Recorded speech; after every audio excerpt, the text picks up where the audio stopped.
Paintball guns. For years, there was only two categories. The latest high-end with the newest technology, ergonomics, and efficiency, or the low-end marker, cheap and effective, but only a shadow of their bigger, significantly more expensive brothers. In the last few years, we have been introduced to new mid-range markers. Lighter, faster, smoother than the low ends, allowing real competition with players sporting the top of the line. Still, there was something missing. Enter the Planet Eclipse Gtek. Is it just another mid-range marker, as its $550 price point suggests? Is it just a baby Geo? A rebranding of something that was released years ago? Or is it something new entirely, something special, something that redefines what a mid-range marker is? After playing with the Gtek for a few weeks, we think a new category for markers has to be created, one that this gun is the sole occupant of. Quiet, efficient, reliable, smooth, with a laser straight shot, all packed into a mid-range price point. Designed from the ground up with one purpose in mind: be the best paintball marker possible, yet retain an affordable price tag. So did Jack Wood, the designer, accomplish that? Or did we jump the gun on our first impressions? Welcome to the Ultimate Gun Review. We are about to find out. The Ultimate Gun Review, Gtek. Game on. We're going to get into a quick unboxing, just showing you what this Gtek comes with, all in the packages, what you get for that $550, and then we're going to completely disassemble the gun for you real quickly. So let's dive in. Green box says game on, kind of their new slogan with the Gtek. Kind of a punk style, game on, looks pretty cool. For $550 price point, the case is really nice. It's a long lasting, durable, hard case. Planet Eclipse has used this since 2010. The zippers are really strong in the same case that they come with their high-end $1,600 guns. It can dent a little bit, but I've never had problems with your markers inside. One of my favorite things with this case is no matter how old the marker is or the case is, I've never had problems with the barrels or the contents falling out when I open it up. So very good there. You come with a wonderful Planet Eclipse barrel sock. These are really durable, strong barrel socks, something that you can actually keep for years. Some manufacturers on guns give a very cheap, kind of almost disposable barrel sock. It's just kind of nice to, when you spend a chunk of change, to get a nice sock.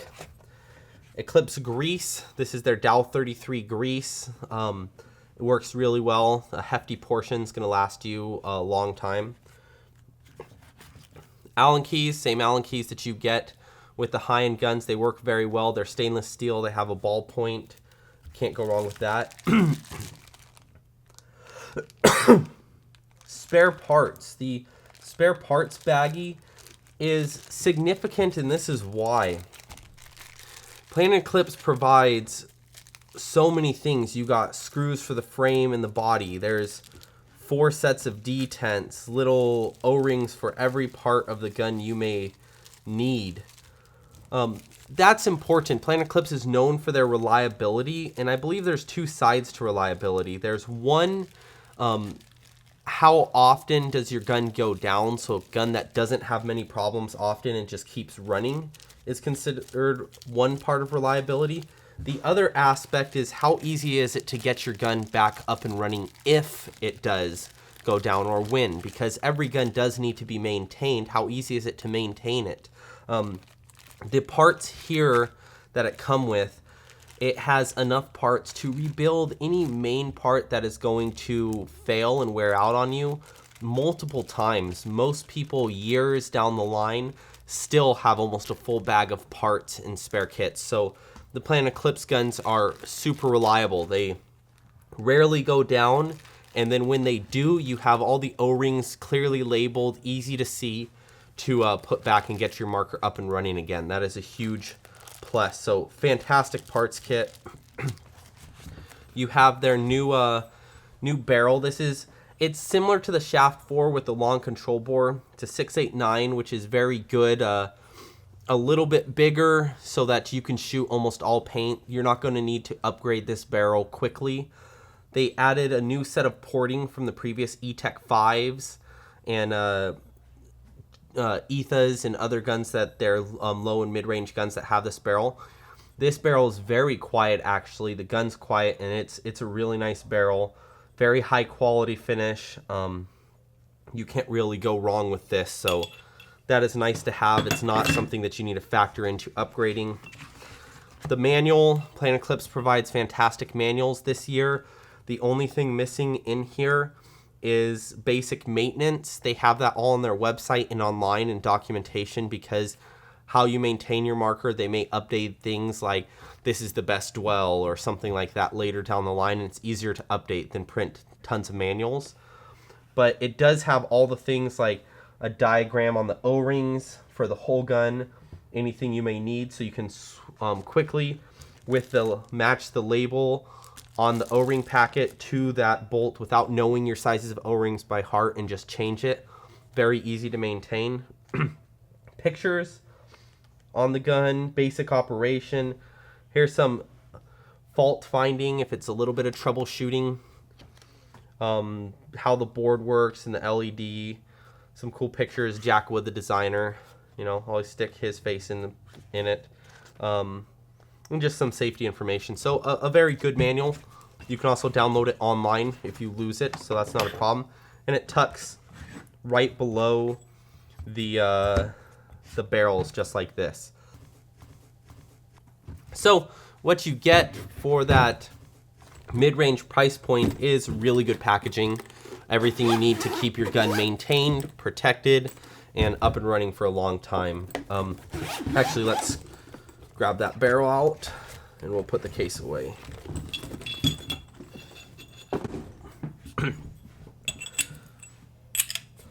We're going to weigh the gun and the barrel for you real quickly. We're going to do a weight and ergonomics section where we compare this to other guns on the market, how it feels and what it weighs, but I just want to read it for you. See if you can see this. 2 pounds, 1.1 ounce. So it's not the lightest gun on the market, but it is very nice. The Gtek is not the Etha 2 or the next version of the Etha, and it's not a Geo, older Geo that's been remade.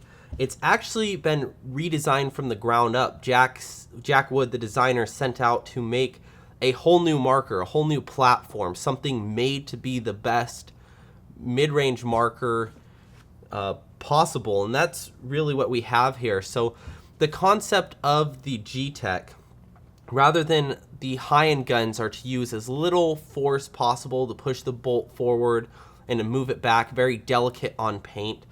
The Gtek is made to be as reliable as possible with maintaining those high-end features. So rather than a very small gust of wind pushing something delicately back and forth, the bolt I'm referring to, it's like a heavy diesel truck or something with a lot of power moving slowly. So it slowly pushes the ball forward and then uses a lot of force to power through any obstacles of bolt stick caused by cold weather or lack of lube or grime or dirt or things like that, to just make sure that it always functions on you. It's not going to have issues. So if you play in that real cold area, or you play in wet conditions, or you want to use that real fragile paint or very hot conditions, the Gtek is going to run for you all the time. The ergonomics of the gun, it is much longer than something like the Etha or the Geo 3s have been in the past. It is definitely stretched out. Rather than the regulator being about here, it's stretched out to here. That makes for a very pleasant feel in the hands. The rubber foregrip, I say I actually like better than things like the Geo 3.1 and 3.5, and much better than the E-Tech 5 as well. It's rounded, but it has some nice rubber underneath here, and at the front you can really fit your hand underneath it, over top, a very good length. The foregrip is very smooth. It is a composite frame. some people feel with composite, I don't know if we look at composite and we think it's lesser quality just because it's cheaper or it feels cheaper or because it's not anodized. But when you hold the gun, you don't feel in any way like, oh, this is a cheap gun in the hands. It just feels really good. The grips are very flush with the back of the gun, so it's a very smooth grip. They're nice, grippy texture, kind of as seen on the E-Tech 5. That's nice. You do have a composite feed neck. These things have been proven to be very reliable. Composite eye covers, and a back cap. Eye covers are actually one of the most expensive parts to mill on a paintball gun because you have to be very intricate in the milling and very small little turns, and that's what costs or takes a lot of time and costs a lot of money. It also doesn't provide any weakness having the eye covers made out of a composite. It just saves money, so I like that. The frames don't break with composite, so you're not going to worry about that. It just makes it lighter and more affordable. The back cap, in years back, there has been guns with composite back caps that have had problems, but those were all back caps that had to thread in to the gun, and they were made to seal. This composite back cap actually, all it is a lift cap, so I don't think we're going to see any problems whatsoever with that at all. We also got this knob, which is composite, but as seen on the E-Tech 5, that's actually very reliable as well, so no issue. So the composite parts aren't really a problem. You do have macro line. That's another area that helps keep that gun down in the $550 range. You don't have to internally plummet. The regulator is the SL4 regulator, so it does have very good functionality, just like the high-end guns. Same thing you'd see on your Geo 3.1s. So very reliable, high-end, efficient regulator. The board on it comes with an LED board that keeps the cost down as well. Just like the E-Tech, it uses the same screen. They're actually compatible, and you can change them out and swap them from one to the other. And for $80, you can turn this to an OLED board. Again, that's cost-saving areas on the board. It has a little less features than something like your CS1 or LV1.1 with the high ends, but it is a very nice screen, so that is a good option. There's also the pops that's available to drop in that has the pattern. Same pops that's available for the E-Tech 5 is available for the Gtek now, and so you can bolt that on if you want to switch over to the pops on-off ASA. Getting with the bolt is really simple on the Gtek. You just pop the cap up now, just like the Geo 3.5, and you pull it out. At first looks, people say, oh, it's just a Geo, look at the core. But looks are deceiving, actually. If you unscrew it, you do have your bolt can, your bolt, kind of a similar shape. It's a little shorter, but that's a pretty common style bolt. And then you have your back half. It's kind of like a front stationary crown or prop shaft with a moving prop shaft in the back right here. You can grab the front of this and it untwists from the back half of the can. Out comes your prop shaft, the spring and little plunger.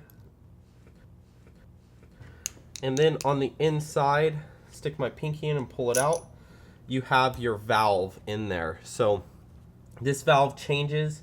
We have a diagram we're going to show and explain to you in depth how this engine works a little bit later. But so you got the valve here. Every once in a while, you're not going to have to lube this as often as it's not going to get dirty, this part in the back. But you stick it with this open area facing front. You can stick just some Dow 33 that comes with it on those O-rings. It slides into place. This is your spring and a little pin that's going to go in the back of this prop shaft. You want to lube this prop shaft O-ring when you take it out.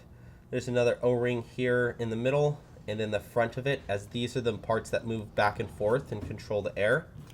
So I usually will stick it up and face it and put the can down like that to slide it in. It is spring loaded, so you're going to want to hold it down. You can take some lube and you put the lube on these 3 outer O-rings. That's where the bolt actually makes contact with. This O-ring in the back is actually just a bumper for when the bolt returns. So you're going to hold that down there nicely, screw it in, go ahead and push it back and forth a few times to let that grease move around. You make sure you lube these O-rings, take a little bit of lube it around these bolts, and I move it just up a little bit onto the bolt. Take whatever's left, stick it on the inside of this front can O-ring, and put it on. You don't want to lube the front of this bolt. This O-ring just moves through the breech. It also collects and moves away debris and dirt.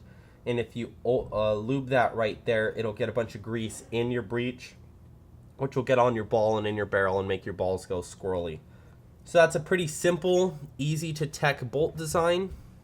Should be the most reliable gun, if not one of the most reliable guns from Planet Eclipse.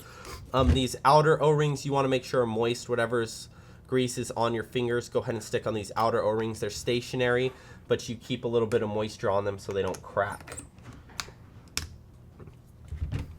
We will grab our Allen key and we will take off the eye covers next. I believe it's a 5/64. So what you want to do with these is you want to use, I always preach this over and over, is you use the short end to break it. That's more your torque, and then you can use the ball tipped area to do the main bulk of the spinning and the speed. On the inside you got the standard Planet Eclipse eyes. They sit in a little groove right here, so when you want to clean it out you can just pop those up and clean the inside. You see we play with this, there's a little paint and debris. You have your detent right in here. You want to make sure that the detents are fresh. If you're double shooting balls and having issues with multiple balls going down the barrel and chopping paint, check your detents. That can be it often. You have spares in there. So you sit this eye just back down in its spot and then put the eye cover back in place, and you can just lightly tighten it down with this.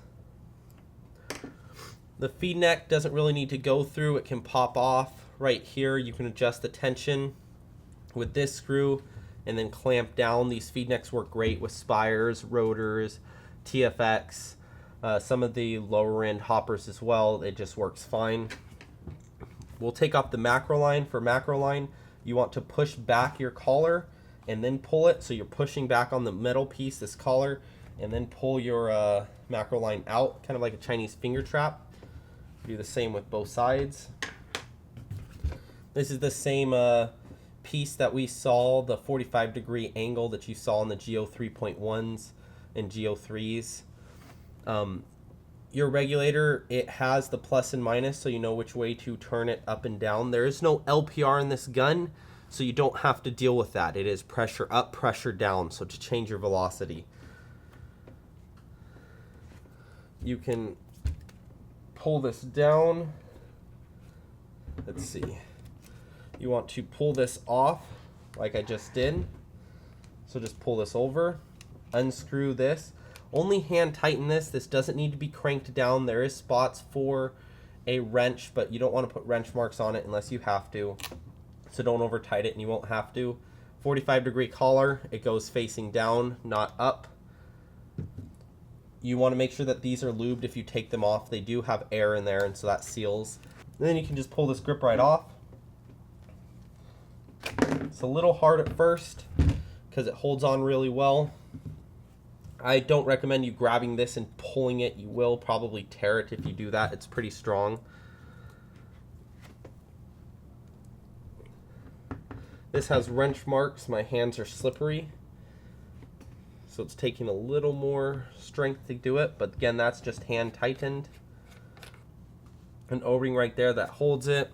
Inside you have a filter and a screw to keep the filter on. You don't need to mess with that. This is just a milling hole for the air paths. You don't ever need to take that out. You have your piston on the inside. Pop it out. when you maintenance your regulator, you're going to take some Dow 33. First, you want to wipe it all down, of course. Take some Dow 33, wipe that off, or wipe it off, take some Dow 33, put it around there. Make sure you don't mess that part up. You have your reg seat adjuster. Pull it out. I believe it's an 1/8 inch Allen key. It is. So what you notice here is you can't actually adjust it all the way back out. You have to push it through. And the reason that it's made that way is so you don't have somebody accidentally twisting it the wrong way and then it comes unloose and fires out of the gun. Safety feature is the only way to get it out is you have to turn it in. Please note each time you mess with your gun and you mess with your regulator, please reset it, because you realize your pressures, you just changed settings with the pressures. Your gun will probably not be chronoing at the same thing it was before. You always want to chrono it before you go and shoot people for safety reasons. To get inside here, you can gently stick a Allen key in the middle, and then you can twist it off. This is your reg seat that your piston sits upon. We have a video from Brett the Tech on how regulators work, but it sits right there to shut off the pressure. That can go bad over time if you're having really bad inconsistencies. Check your regulator, make sure the reg seat is good, or if you're getting a leak out of the regulator. Oftentimes there's one other O-ring right inside here, and that is usually the problem when you get a leak, or that, because this sits right in there and it actually seals off, and then this shuts it off all the way. So you want to screw these two parts back together. Make sure that it's all greased. I put a little bit of grease around the tip of this piston. It sits right in there. You can set it down in there with holding some pressure on the gun. I back it out until it's about flush, and then I go about 2-3 turns in, and then you bring it over a chrono like I said beforehand. So make sure you always chrono that after. Screw it on by hand. You don't need to use the wrench to put it on. If you have to use the wrench to take it off, then you actually put it on too tight. If you have a rag, that's the most useful. You want to make sure that there's not a gap left. As you see, there's no gap here. If you leave a gap, then it can start leaking in that regulator. You take the foregrip, slide it back on. See, it was already easier to move now that we did it once.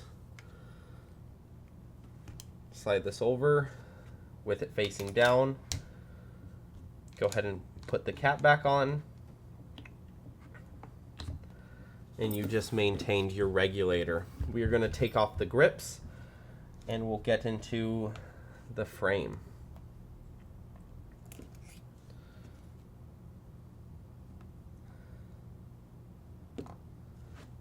These new grips that have, well, not quite new, but these grips that have been out for the last model of the E-Tech 5, they're similar to the same rubber that's on their high-end, the CS1.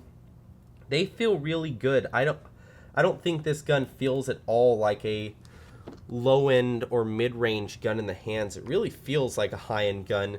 The grips feel fantastic. It has a lot of very smooth lines. Older guns used to have a frame that you slap grips around and you could feel it. You could feel where that joint intersects.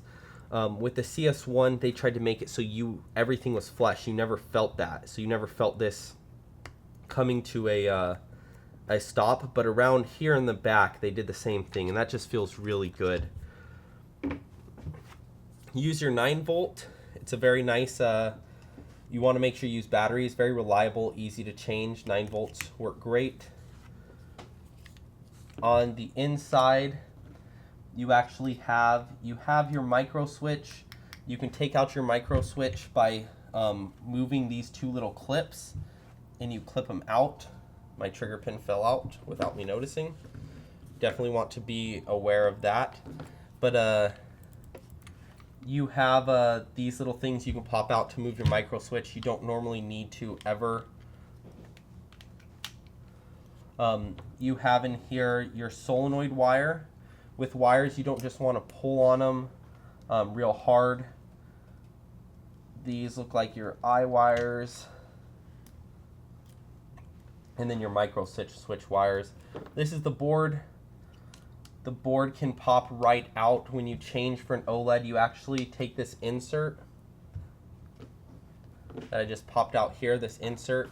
The OLED board clips into this area right here and slides right in. I'm not going to install that for you now, but if you watch our eTech 5 video, it'll show you how to install that. And you can scan this little barcode to order it from Planet Eclipse, I believe, but you should order it at yourpbfriend.com. So when you get one of these, hopefully you bought an OLED board with it. That'd be cool. Take apart that real quick because we're going to take apart the frame. Your frame, you have 2 screws. Again, your 1/8. Using that small area, you want to break it free. These screws only need to be hand or wrench tightened, but not just crimped down too hard. Make sure they're snug, but no reason to overdo it. We shouldn't be stripping screws. If your screw got to the point that it's stripped, it's because you are drastically over tightening things.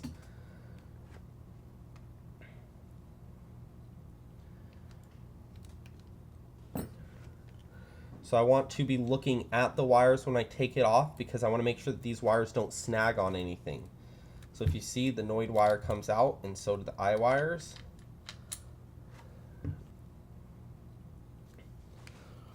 Here's your trigger assembly where your pin goes in.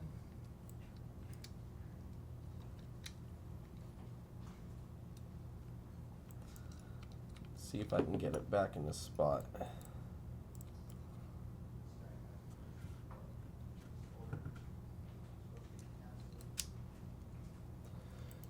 You have this spring on it right there. You can see we played with it. There's already paint inside, so that's how you clean that. On the frame, there's nothing really more going on. I'll pop out that trigger for you in a second when I get a screwdriver up here. The solenoid is actually inside the grip frame now, so it moved rather than the solenoid sitting here. You have this nice track on the inside with your wires and kind of a heat shrink. This is just a sleeve to protect your eyes, so they from being pinched and keeping them together, cable management, and it sits right here. If you'll notice inside this gun, there is almost nothing to it. There's no big manifold anymore. Your solenoid right here, it just clips into the body of the gun, so that is much easier to tech. They, like I said, they didn't take high-end technology and reduce it to cheap parts. They actually redesigned this to be a mid-range marker, and the goal was reliability and ease of maintenance, and that shows. Very simple, one of the simplest guns to work on right there. They make the spool pack in-house so that they can control the tolerances and make it really nice, but nothing really to see there. Let me grab a screwdriver. So we'll move this top frame out of the way, or top body, and we will take apart this. So you can grab the screwdriver, push that pin out. I'm gonna grab a micro Phillips screwdriver at the top and undo the spring.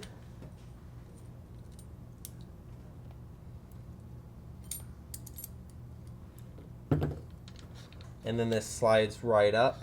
If you see, the trigger assembly on this gun that is much simpler than the high-end guns. So the CS1, the LV1.1 does have a nicer, more adjustable trigger. It uses the high-ends use a opto switch, so it's an optical sensor, and it uses a micro switch. It also has a magnet and spring. This trigger does feel very good, but it's just one spring. That's area to reduce cost. Doesn't feel quite as nice as the high ends, but I would say it's very comparable with I mean, even a high-end trigger, you can tune it. You just can't tune it as much as some high-end triggers. There's two little brass bearings in the middle, or two brass nuts in the middle, if you can see those. And you'd stick this through to where you get that hole. Close it with both hands. I'm going to stick this latch, which right here in the front kind of latches down. And then I'm going to take this and screw this back in.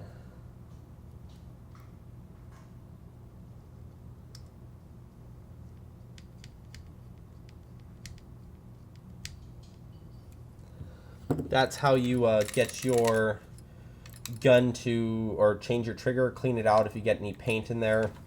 Like I said, you can just pull out this micro switch by just moving this little clip, and it comes right back out, but that's not a problem. One thing I want to point out to you when putting it back together, it's really nicely made.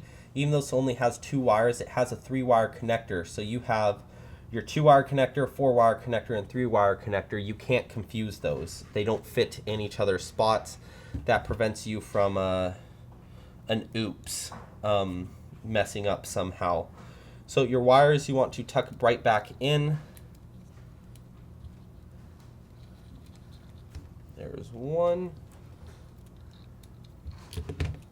This other one's a little longer. There we go. Get the longer one in first. Fish through the solenoid wire. Again, I'm not pulling on them, any of them tight. I put this back in the track. And you don't want to force your frame together. It sits together fine by hand. If you are forcing it, there's a chance that you are pinching some wires or something in there, and that's not something you want to do. Never tighten your screws down if they're not going easily, because again, you are risking doing or breaking a wire, pinching something that you shouldn't be doing. So make sure you keep that in mind and you're careful. So I tighten it down with this ballpoint pin, and then last I give it a quarter turn just to snug it. In here you do have your wire harness. It is hardwired to the board, so you don't want to pull this out. Be careful of the battery flopping around. This whole time I've been having my finger there. Usually when I have to mess with these sides, I leave that side of the grip on and just work on one side of the gun, so that makes it more simple. You're going to take this 2-wire area and you're going to plug it into the 2-wire section.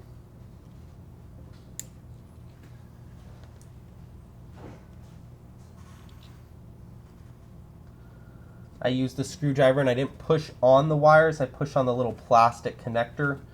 You have your 3-wire connector, and then lastly you have your 4-wire connector.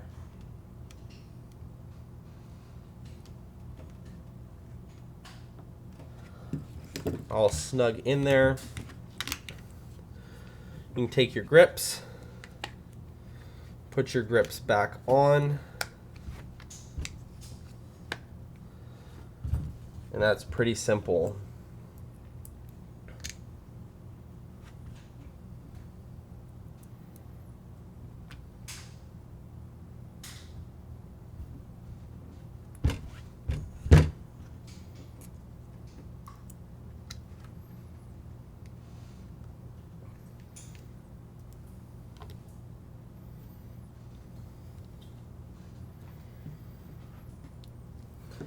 So lastly, we're going to look at the Oops ASA. I believe it's a 5/32nd. 5/32nd. I undo one, then undo the other just to loosen it. And then you can unscrew it the rest of the way.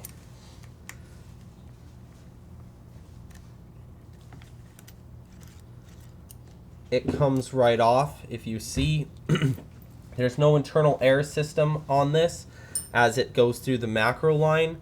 So it just connects. There's 2 nuts on the inside, and it just goes through simply. That's how you would change, and you'd stick your Pops ASA. See, there's kind of this pattern. That pattern fits in well, and it gives it a little extra strength from twisting so that all the weight doesn't rest solely on these 2 screws. You're not likely going to break your ASA if you dive wrong. It's not very common. So I tighten one side down till it's snug, tighten the other side down, then I go and I 1/4 of a turn.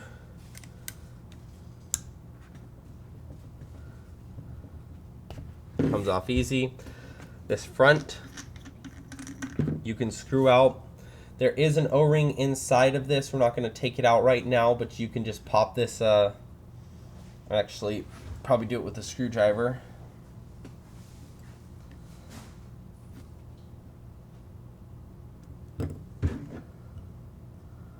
Pair of pliers.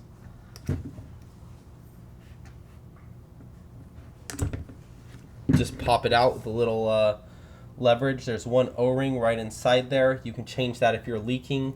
Usually try with your macro line first, cut it, and then go ahead and put it, cut it so it's flat and use a new piece, because once it digs into the macro line too much, it can start to leak.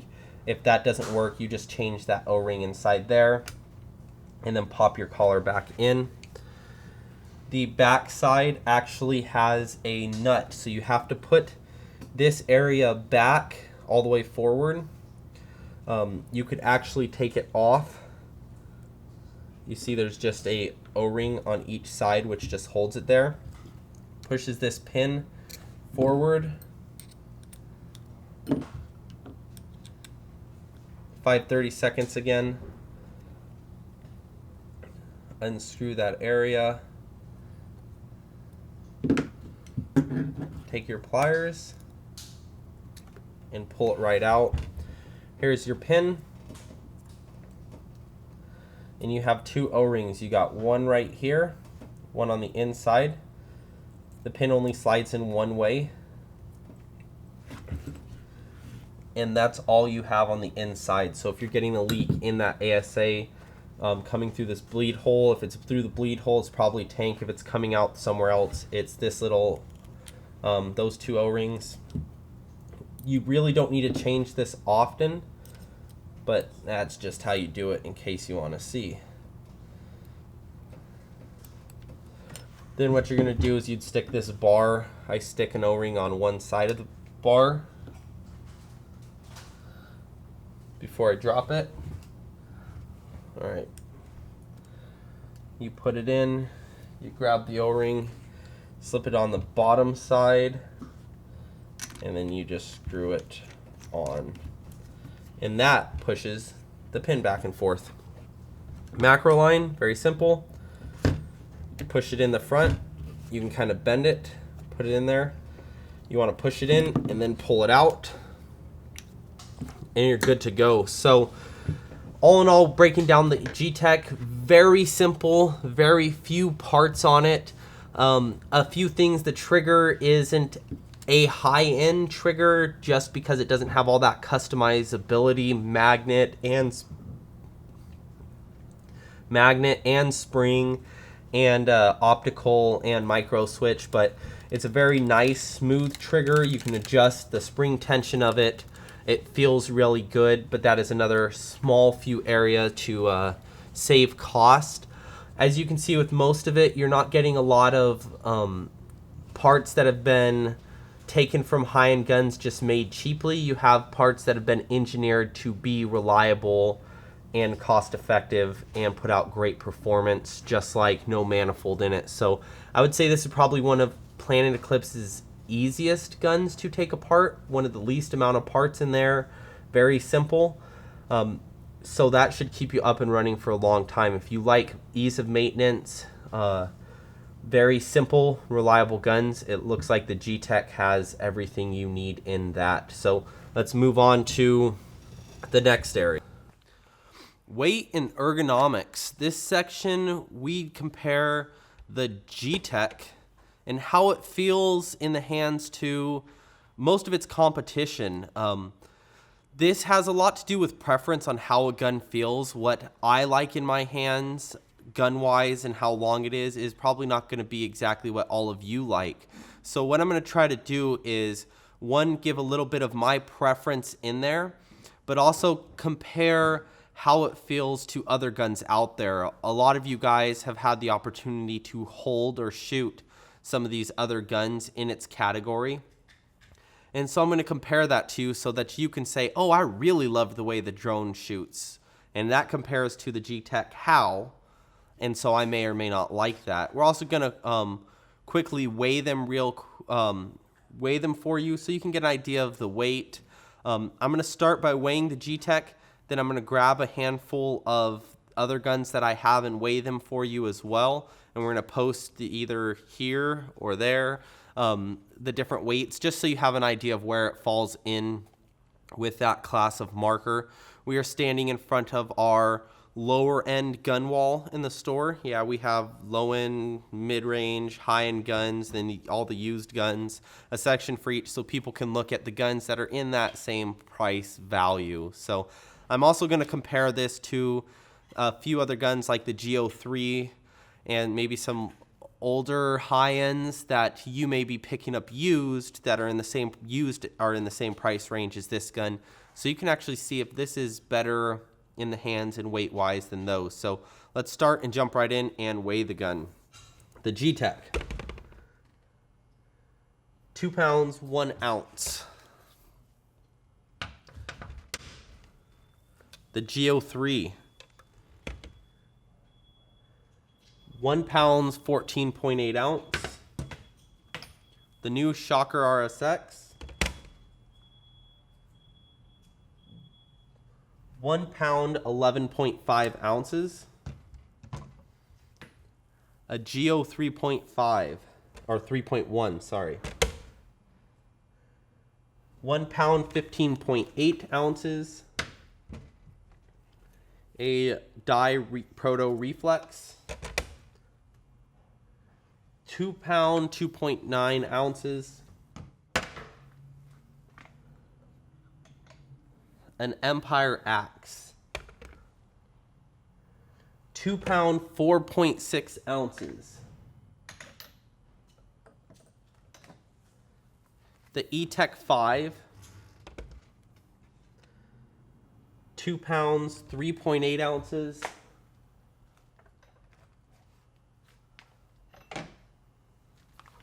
The Drone 2, 1 pound 14.8 ounces.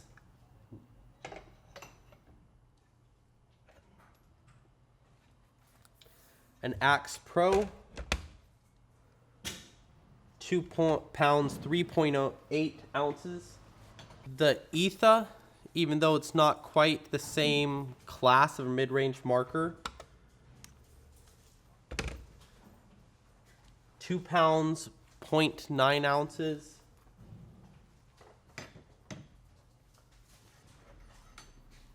And lastly, the Mini GS, 1 pound 15 ounces.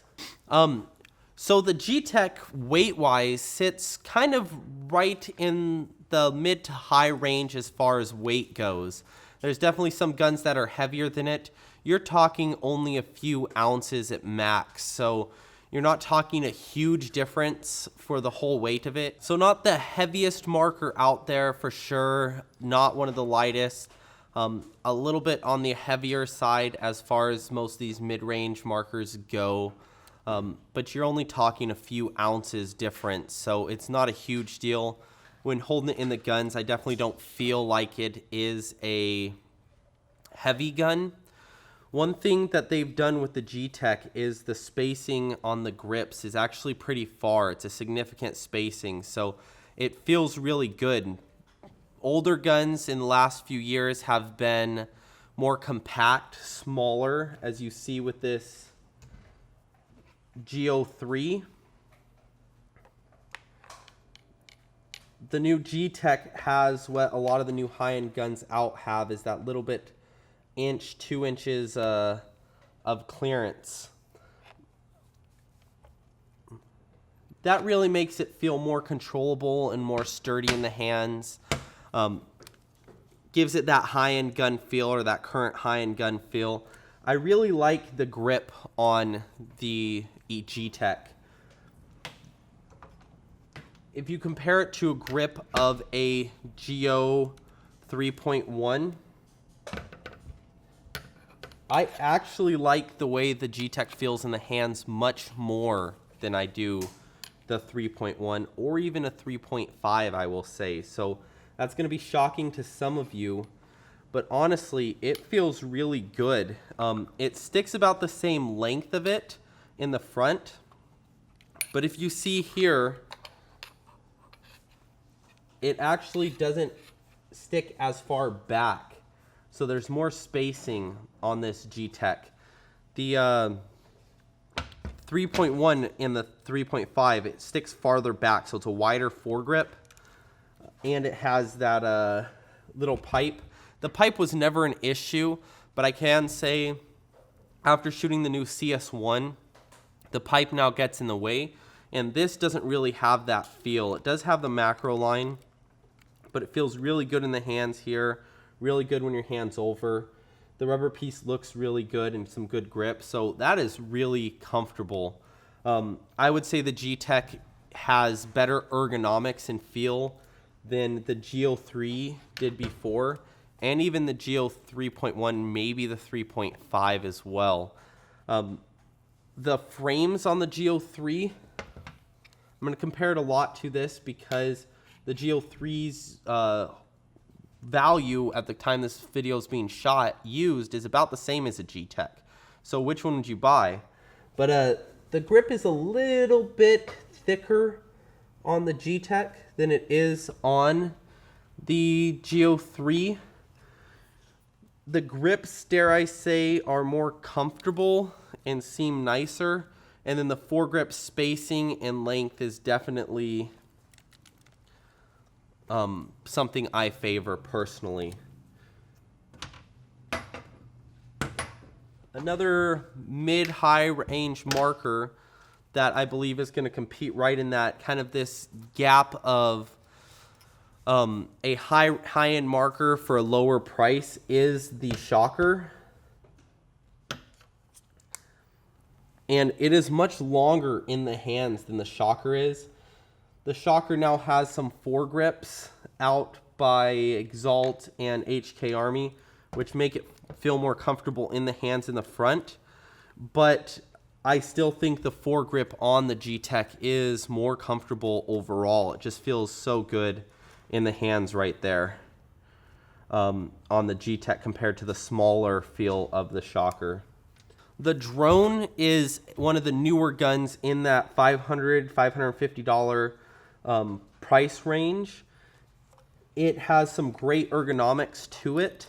It has that very nice molded front grip. It has some decent grips, the same ones they use in their high-end GTI.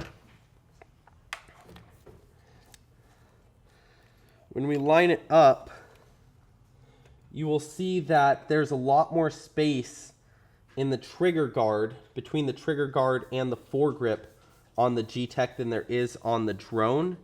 It also sticks out farther. So the drone may be a little better for those that have really short hands, but if you like to stick your thumb in the middle or have that little bit more stretched out feel, the Gtek really does have that high-end draw and feel in the hands. Now, you do have the macro line with it.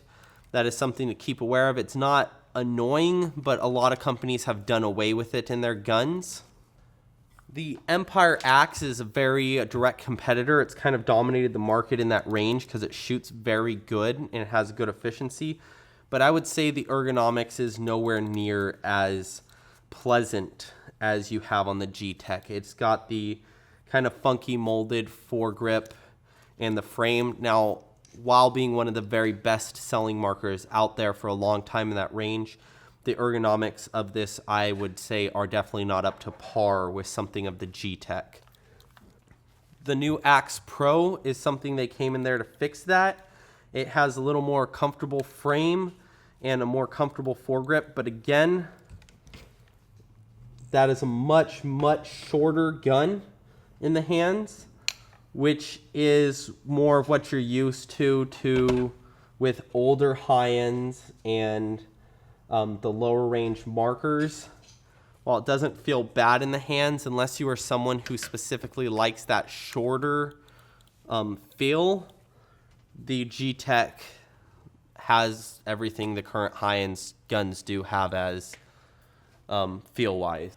And then lastly, we're going to look at the Gtek. The Gtek is going to be a big question. Should I get a poppet or a spool? Should I get the $550 Eclipse Gtek or the $550 Eclipse E-Tech?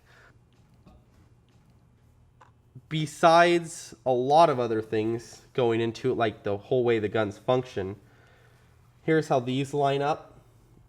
You have difference in height of the gun, where the reg sits, how far it is. So you see you can get your foregrip or front hand much higher towards the top of the gun because you don't got the LPR assembly. The Gtek, the feed neck sticks forward a little more, which is going to give you some better balance there. The grips are pretty much the same exact grips and the same style. Although I would say that it feels as though the Gtek grips are a little more rubbery, and I would bet that they're probably doing that with the other ones as well. Have the stock 689 barrel. We're using some good quality HK Army exclusive paintballs. They're a little loose inside the barrel, so not a super tight bore. We have our spire. We have a 77 4500 Ninja tank, what we use for all our efficiency tests now, set right at 4500. This is a cooler feel. We filled it up, let it cool down, filled it up again, but it is a warm day here in California, so it's not cramming in too high. Let's see if we can get that on there. All right. On the shot counter, I have the OLED board in this so you can see, so I can see the shot counter. It's 4,072 shots right now. We tried to pick it up on the camera, but you can't see. But 4,072 shots, and we are gonna go from here. Here's the first pod. It's empty. We're gonna periodically test the or chrono the gun to make sure that it doesn't drop, and we're gonna shoot it right till under about 200, or it hits 200 feet per second. So, or 200 feet per second. We're at 290, 290, 287, so about 287, about 290, and here we go.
We still have over 1,000 PSI left. I'm not seeing any drop off at all, but let's chrono it just in case.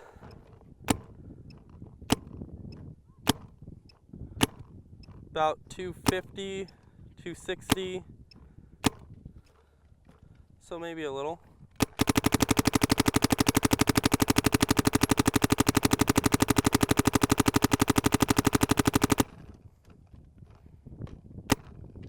$280, $281. Oh, so I think the 260 was just a small ball or something.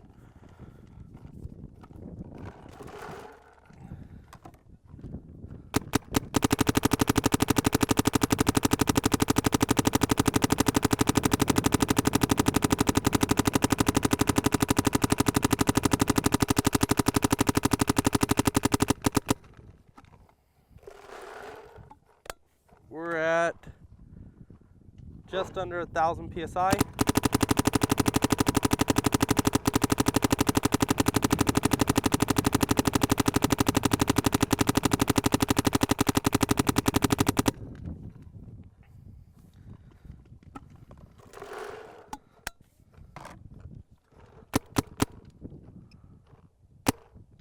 $273, $285, $283, so still up there.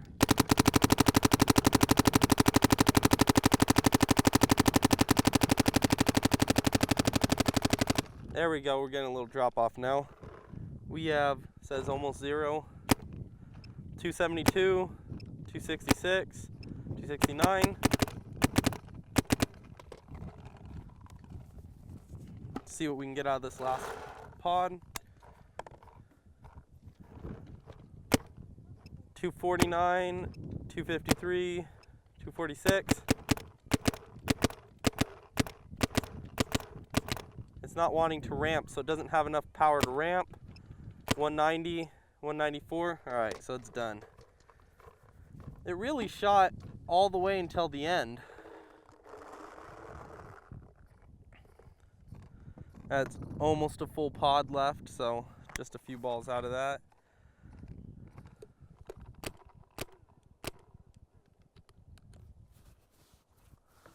Let's see. We have 2, 4, 6, 8, 10, 12, 14 pods.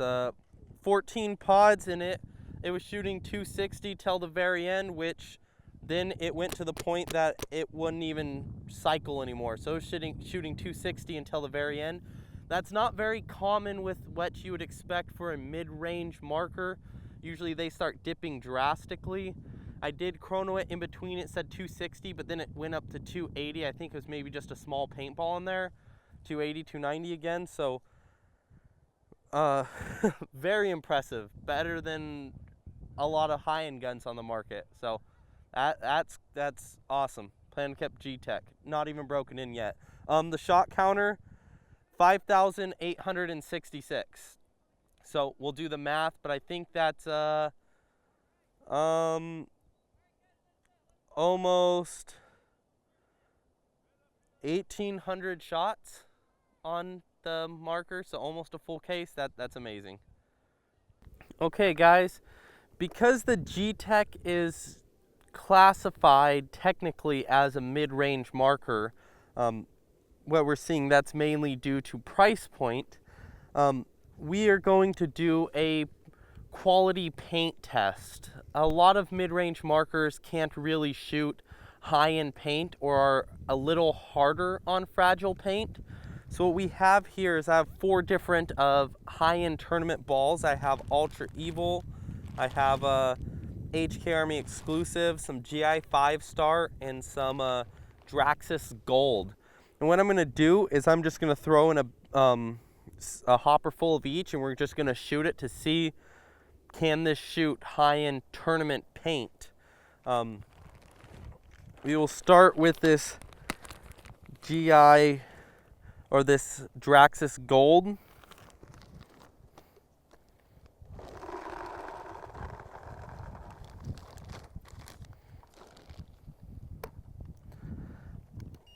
I'm gonna make sure it's chronoed about 290, or 300, 302, 303, 302, 307, 303. I'm gonna turn that down just a little bit.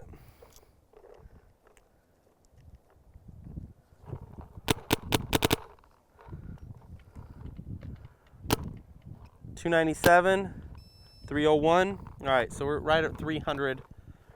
This is GI or Draxis Gold.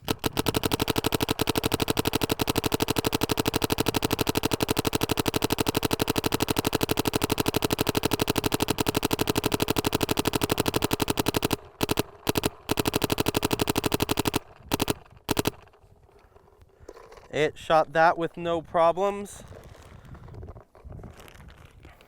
This is GI's 5-star.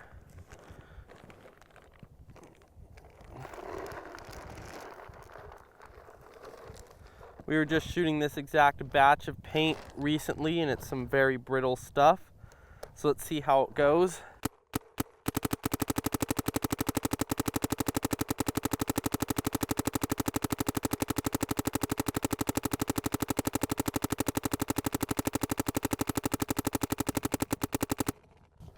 All right, no issue with 5-star. The Evil.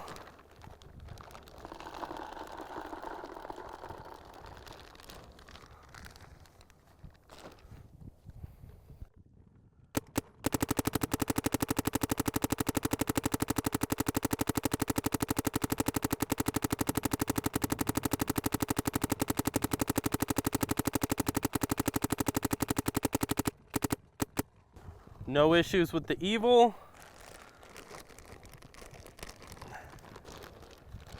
And HK's exclusive. This is a great tournament, fragile tournament ball as well.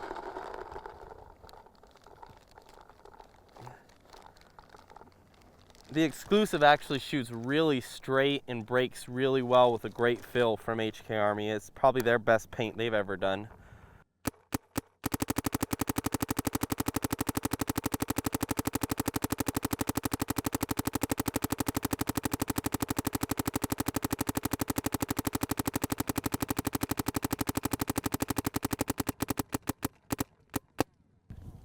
Well, that concludes our fragile paint test.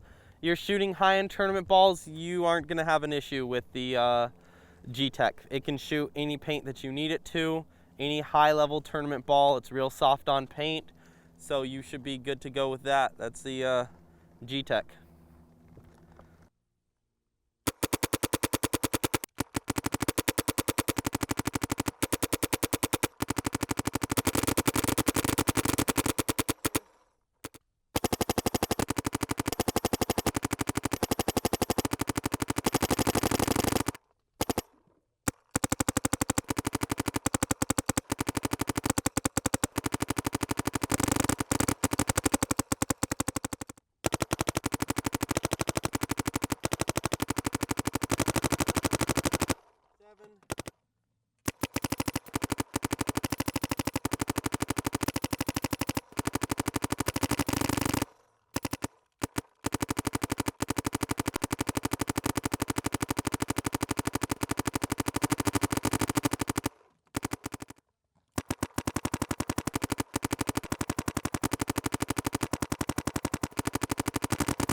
Alrighty, ultimate gun review conclusion time. For those of you just jumping in right here to the end to see our thoughts on the Gtek, we're going to go over and just do our conclusion of it. It has been about 4 weeks since we recorded the rest of the video.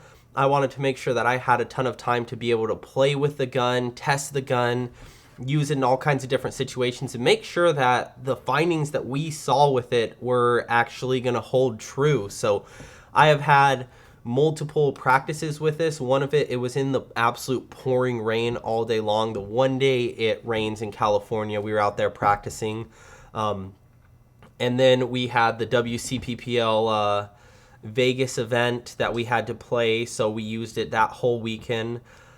In the pouring rain, I had one of my guys set down his Geo 3.5 and say, just let me shoot the Gtek because it is so efficient. We got something like 14 pods on this thing, and we were shooting high-end paint. Some other people were breaking due to the water and stuff, and this gun was actually just no problems. Didn't skip a beat all day. It was shooting a ton of paint with that guy. We realized afterwards that the bolt was actually dry the whole time, and it still didn't skip a beat over the chrono. We're talking numbers like 296, 296, 297, 296. So super reliable, no problems in the rain. We got the OLED board in there, diving, sliding, just making a mess with it, tons of water. Bulletproof is really what it comes down to. This is quite comparable to a high-end gun. Our question was, is this a new high-end gun with the mid-range kind of package with composite parts and macro line? And dude, this really is. We set out at first like, let's compare this to a Geo 3, because the Geo 3 is a few years older. Right now when this video is filmed, it was about the same price used as this new $550.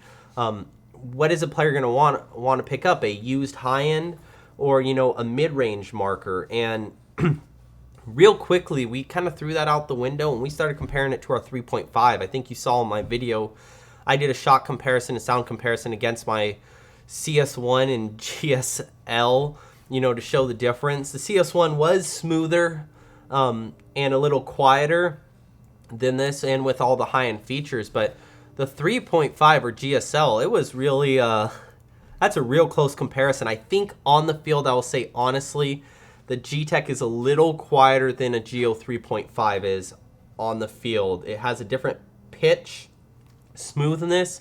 It is very close. So I think with all those tests, what we've concluded is we can't even compare this to a mid-range marker. A lot of mid-range markers, they will, when you shoot, the feet per second starts dropping over time. You slowly 290, 280, 270, 60, 50. You know, it just goes down as the tank gets a little lower.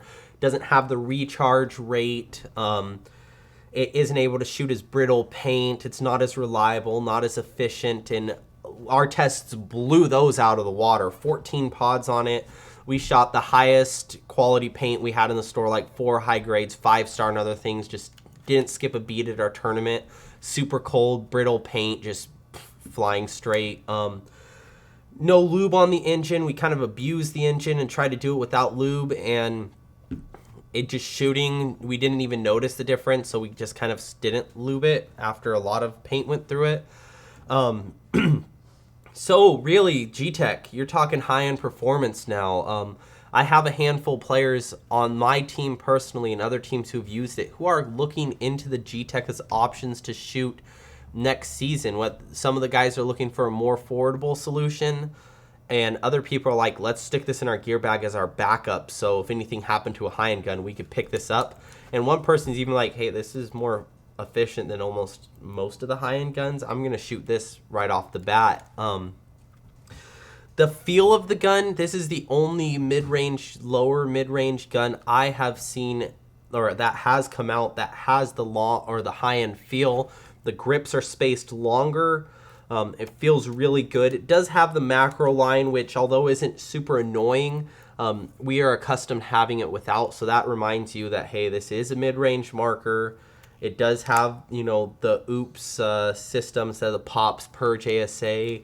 The composite parts, if I was a tournament player going to use this myself as my high-end tournament gun to play NXLs and stuff, I would probably switch out the feed neck, not because I've had a problem with the feed neck, but the aluminum ones you can seem to crank down better. There's just a little stronger. If you're a weekend paintball player, I don't think you're gonna have any problems with the feed necks at all. They really don't break, but I would just diving all the time and just beating it up. I'd probably go for an aluminum feed neck, but in reality, maybe I'd just get lazy and play with this until I felt like getting an aluminum one. I don't know. The grips feel really nice in the hands. The rear grip is nice. The trigger is a mid-range trigger. You know, this doesn't have the same high quality adjustments and feel that a lot of high-end guns have. It is the same as the Gtek 5, so although a good trigger, you are feeling like reminded, hey, this is a low-end gun. It is $550. Back cap, no problem. It doesn't even matter that it's a composite. You don't even think about that. The frames don't break at all. For those of you who are very, very, very in tune with your guns, and I'm going to say 99% of you wouldn't do that, but us shooting every high-end gun all the time, we can feel that the composite frames on all the composite guns, they absorb the kick a little bit differently because they are a little bit flexible. You know, these frames don't break, but shot wise, this is on par with high-end guns. You're talking not as smooth as the Lux or the CS1, but you're talking like you're actually gonna have to shoot it and like, wow, this is real nice. Oh no, this one's real nice. It's really close up there. Like I said, it's as quiet as some of the best guns on the market. The kick is a little more straight back instead of barrel rise, but it's also very minimal kick.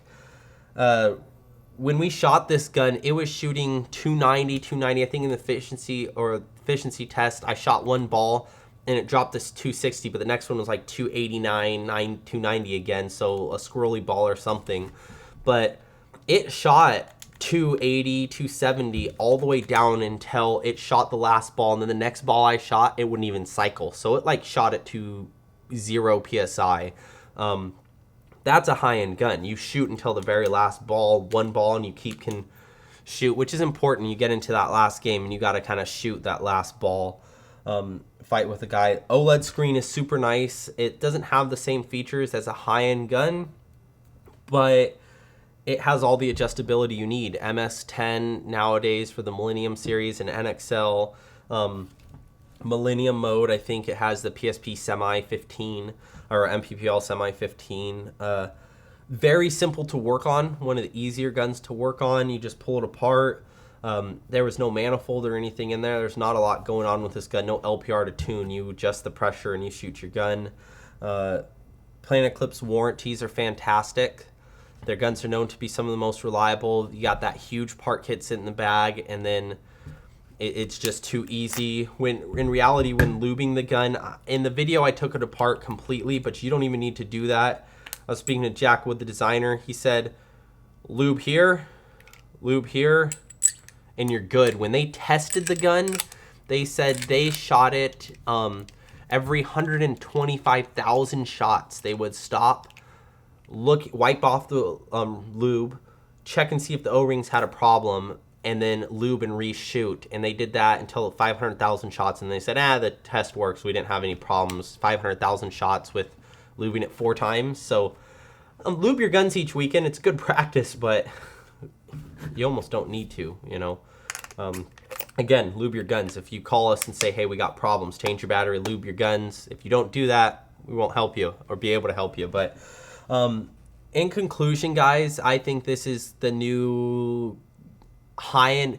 I think this is the new tournament level, high-end tournament level gun for an affordable price range in paintball. I think there's nothing really quite in that range right there.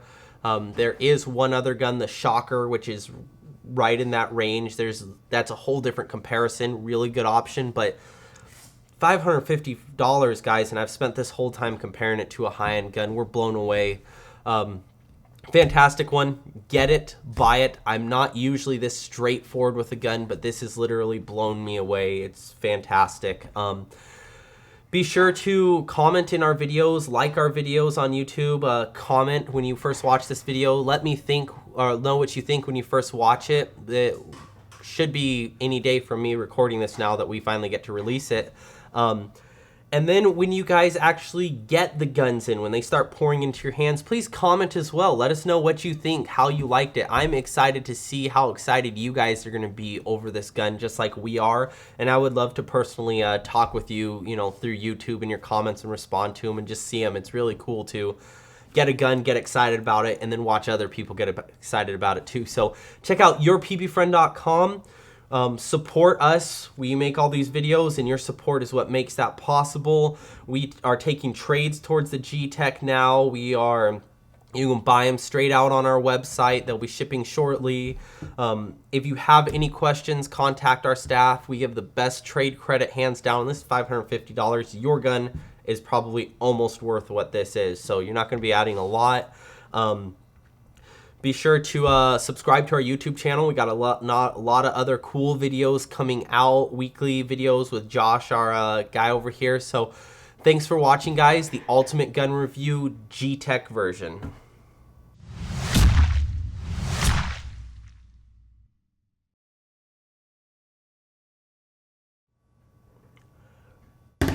Boom. We're going to sell 1 million of these things because they are awesome.